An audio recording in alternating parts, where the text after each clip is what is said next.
Ainda preso no Erebus, Ikki descobre que praticamente todo o seu destino não foi baseado em suas próprias escolhas. E agora ele só tem uma opção: quebrar a cara de quem brincou com sua vida. Afinal, a violência é sempre a melhor resposta. Zoeira, nem sempre, né? Mas em Cavaleiros do Zodíaco, geralmente é sim. Será que ele conseguirá fazer isso sem a sua armadura? Se ao menos eu estivesse com a armadura. Isso é o que vamos descobrir nessa última parte de A Usurpadora, digo, Time Odyssey, a HQ oficial de Saint Seiya, criada pelos franceses Jérôme Alquier e Arnaud Dolin.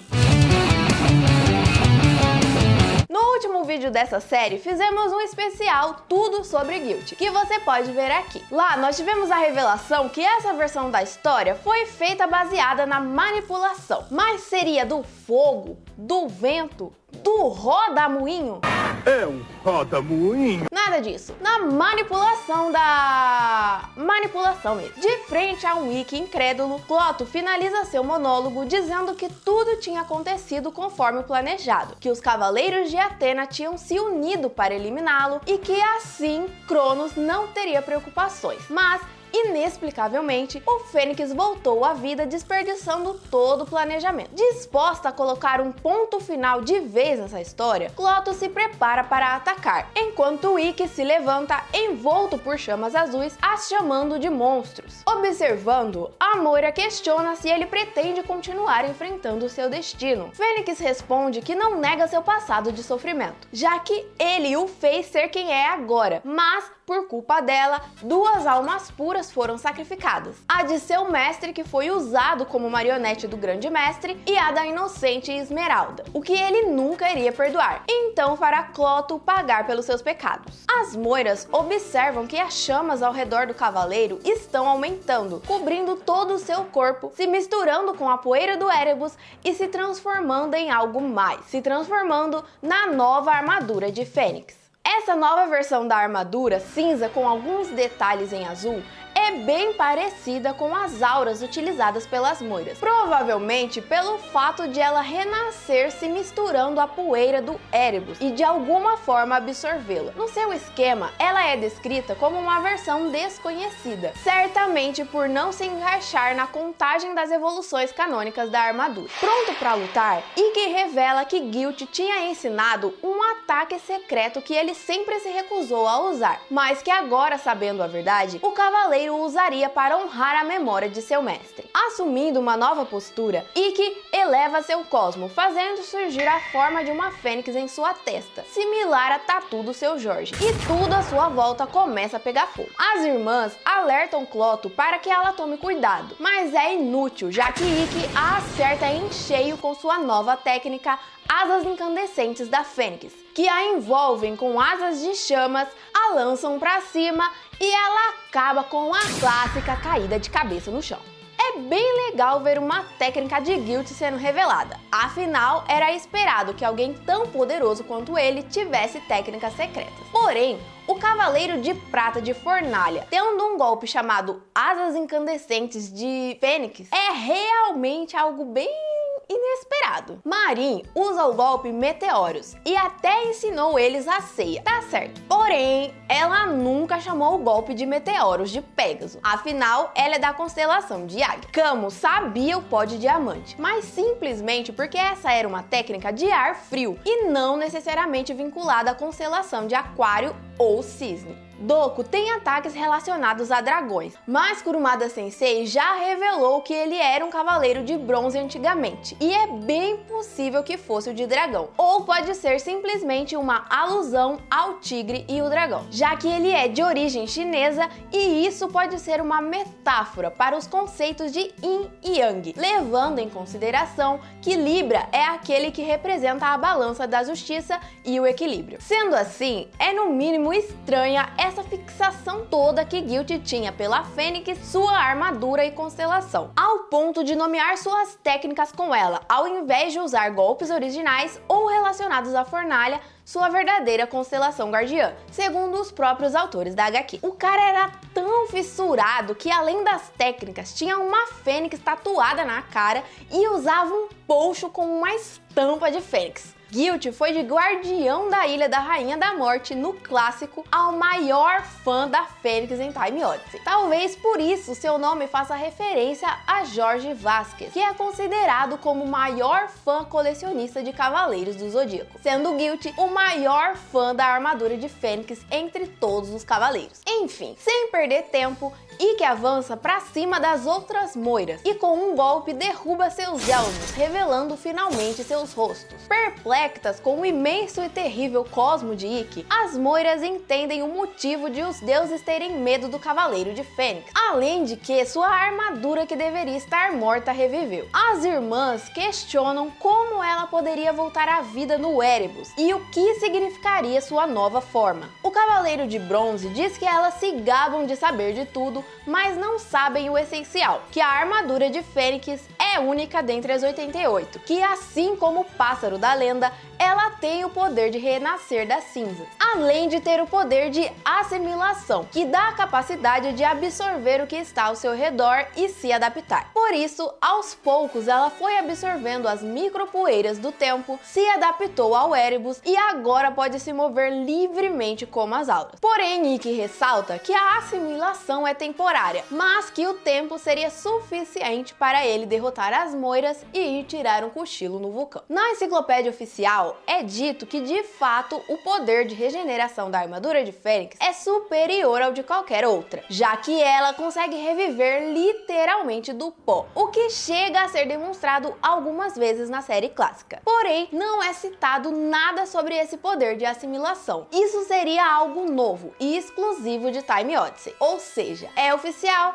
mas não é canônico. Atropos vai pra cima do cavaleiro, ameaçando cortar o fio de sua vida, depois de dilacerar seu corpo e destruir sua armadura. E para cumprir suas palavras, ela utiliza seu golpe em Lâminas do Destino. Bloqueando o ataque, Ikki afirma que ele é o único responsável por seu destino, que ninguém pode decidir sua morte por ele e rebate com um ave fênix. Lachesis pede que sua irmã tenha cuidado, o que mais uma vez não adianta. E Atropos acaba sendo atingida e também cai no chão. Se virando para a última Moira em pé, o Cavaleiro de Bronze segue em sua direção, dizendo que agora só faltava ela para ser derrotada. Lachesis, incrédula, conclui em seus pensamentos que elas tinham subestimado o Fênix, que ele tem uma força superior ao que elas imaginavam e a única forma de derrotá-lo seria usando alguns truques. A Moira diz a Ikki que sente o poder dele vindo principalmente da raiva que o atormenta e que ele projeta isso em seus oponentes, que no fundo de sua alma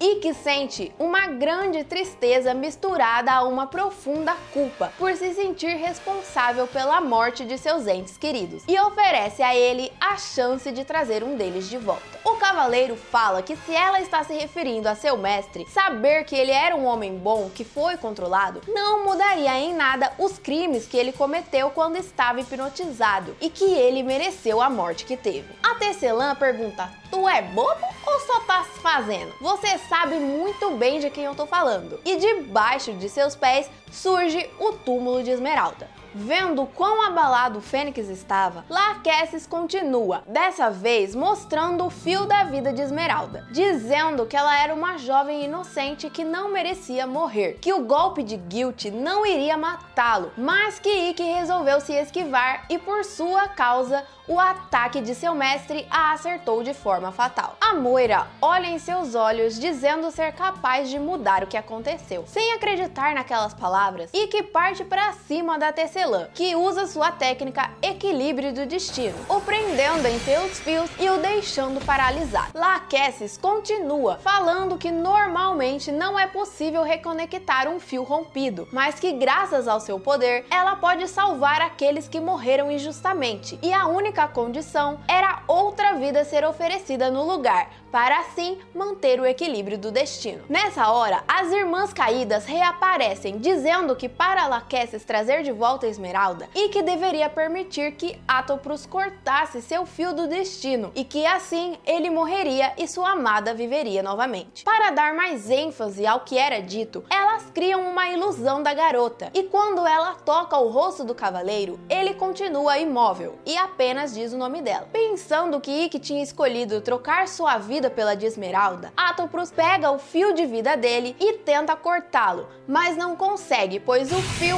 assim como a armadura de Fênix, se tornou incandescente. Sem entender, a Moira questiona o cavaleiro e ele responde que elas eram idiotas por pensarem que Esmeralda iria querer que ele sacrificasse sua vida para salvá-la. Além de que o passado que já foi alterado não deve ser mudado novamente, já fazia parte de Ikki e para que ele pudesse se perdoar um dia por seus erros, deveria saber como aproveitá-los para fazer o certo hoje. Decidido a livrar os humanos dos fios do destino e com a intenção de destruir o Erebus, Ikki libera todo o seu cosmo e suas asas em um poderoso ave fênix. Quando tudo começa a desmoronar, o cavaleiro vira as costas para as tecelãs e se despede, disposto a sair dali. Observando-o se afastar, as irmãs dizem não ter outra opção, a não ser usar o oricalco que Cronos entregou a elas, mesmo que morram por isso. Após a decisão, elas dizem a Ikki que ele errou em deixá-las vivas, pois agora usariam seus poderes para mudar seu Kairos para sempre. O cavaleiro pergunta o que isso significa, e elas respondem que o Kairos é, por definição, o momento crucial no passado de um homem que define todo o seu destino. E graças ao fio de oricalco, elas vão poder mudar o dele. Lachesis pega o fio dourado e utiliza sua técnica mudança de Kairos para mudar o momento crucial da vida de Ikki, que no caso foi quando Pandora colocou o colar de Hades nele ainda criança. Quem já leu The Lost Canvas deve lembrar do nome Kairos como um deus que também manipula o tempo e o destino dos seres humanos, mas achamos melhor não falarmos sobre ele aqui, primeiro por não ser o foco do vídeo e também porque seria um spoiler imenso para quem ainda não leu os mangás. A tecelã passa o colar de Ikki para Shun, dizendo ao cavaleiro que agora o destino de seu irmão estaria condenado. Fênix até tenta impedir, mas já era tarde demais. O destino tinha sido alterado novamente e a relutância de Ikki em se sacrificar condenou seu irmão. Mesmo morrendo, as Moiras cumpriram sua missão e assim todo o Erebus foi destruído, enquanto Ikki grita o nome de seu irmão. Liberto daquela dimensão, Ikki abre seus olhos e dá de cara com Shun, perguntando se ele estava acordado. Do outro lado estão os outros cavaleiros de bronze e Atena. Ele pergunta onde está e Shun explica que aquela é a ilha Canaan, que Saori sentiu que ele estava em perigo e por isso todos foram para lá. Seiya interrompe dizendo que pelo jeito eles chegaram tarde e observando todos os estigmas no chão, pergunta se Ikki os tinha derrotado. O cavaleiro de Fênix disse lembrar de ser atacado, porém nada mais do que isso, já que tudo em sua mente virou um borrão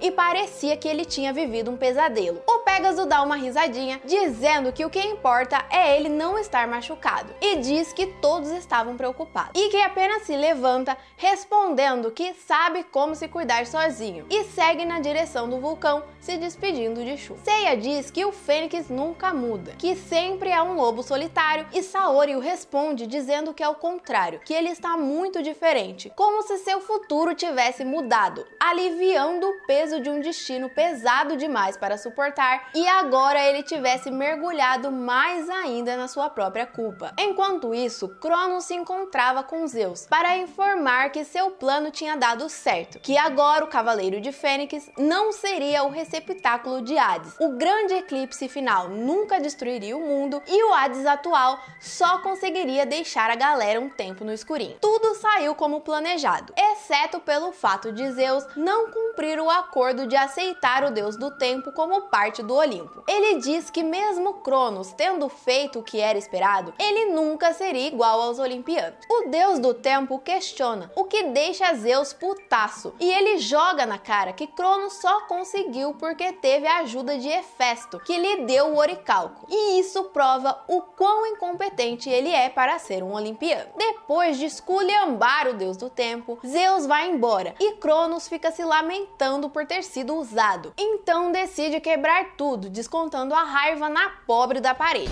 enquanto diz a si mesmo o quanto os olimpianos são mentirosos e cruéis, que zombaram dele, mas que agora ele vai se vingar. Achando que seu mestre estava doidão falando sozinho, Arctos se aproxima e vê um relógio no buraco que foi feito na parede. Então pergunta a Cronos o que era aquilo, e o deus do tempo revela que aquele era o lendário relógio do juízo final, que se ele conseguisse fazê-lo funcionar novamente, seu poder seria imensurável, e assim Cronos conseguiria destruir Zeus e os olimpianos que o rejeitaram. Rapaz, Cronos ficou full pistola. Será que vai conseguir destruir a porra toda? Deixem aí nos comentários o que vocês acharam desse final. A série Time Odyssey vai ter 5 volumes. Resolvemos trazer o primeiro completo aqui no canal, mas como citamos no último vídeo, achamos a obra bem mediana e um pouco incoerente em alguns aspectos. Já foi revelado que o próximo volume será focado no Shun. Vamos ver como a história vai ser e, dependendo de como for, decidimos se faremos uma análise mais detalhada ou só um vídeo mais geral sobre o volume completo mesmo. Muito obrigada por assistir até aqui. Eu espero que você tenha gostado do vídeo. Não se esquece de se inscrever e ativar o sininho para o YouTube te avisar sempre que sair vídeo novo. E se você quiser e puder ajudar a gente a manter nosso trabalho no YouTube, é só clicar aí embaixo no botão Seja Membro, deixar um valeu demais ou conferir outras formas de ajudar a gente pelos links no comentário fixado. E comenta aí o que vocês esperam do próximo volume.